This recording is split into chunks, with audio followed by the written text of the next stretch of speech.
wachango gimano. No ing'eyo wasowuotho e wach mar siasa ma Kenya kae. Kendo kanya nyalo pako jaduong' Raila Amolo Odinga. Owuotho kodwa mang'eny bunyowewa kamoro. To kanyowewa kamoro to ideology nenre pod pogore. To kaka waduogi ot mondo wawuo kaka oganda mag party mar ODM otamowa. Tadwa na gima Ambrose wacho. The problem ok en President Ruto. Problem en structure mar government. Civil servants mati Kenya kae pok ong'eyo ni they are going to serve various presidents to come. Mondo ging'e ni chik to wacho ang'o. Makta ben anja siasa biro ben minister. Kado ben na PS to structure cha emagaidgi.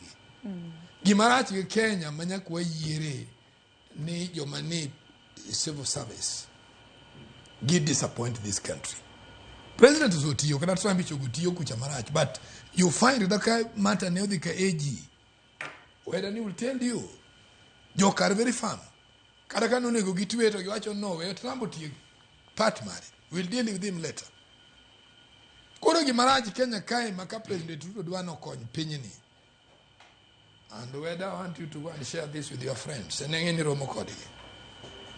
Kill civil service, ma understand Kenya beyond an individual leader. Then we'll go far. Pinyi nori here because of good structures. And very disappointing, Sharon, nigeki kaw examples. Take for instance Kenya Railway, kaw Ports Authority, kaw Kenya Post. Jomaneti yo kacha ne ginjo class aboro, your form 4, form 6, and probably a few graduates. But now you can't. What became makakore wacho no graduates opongo Kenya to nie makoro corruption double. If you read newspaper today, ina no nyaka prison kama tueji, nyaka jojela moko no bedo factor ne yudo sara.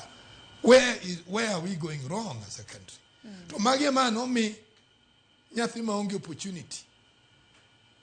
Buro nwango koro kamichule 200 nyakodie. So the truth of the matter is ni concept manene saba biro gon. Ke saba kuno biro ni appeal of section 2 ekende. There were things mane leaders kakaraila, Matiba, Rubia, no, the country is losing its value. Value maduonga enya ni we are anchored within 3 concepts kana waido independence. Free education, free health, good food. Magik masani yonge Kenya ka. There are problems. That is the truth of the matter. Ananyalo wacho ni odma. You go see mang'eny ba jo civil serve this government. Go and sit down. Kenya ok nyal bedo okriego presidency. Kenya rieyo go proper public servants. Yero kama na ina wakili mnyalo medo.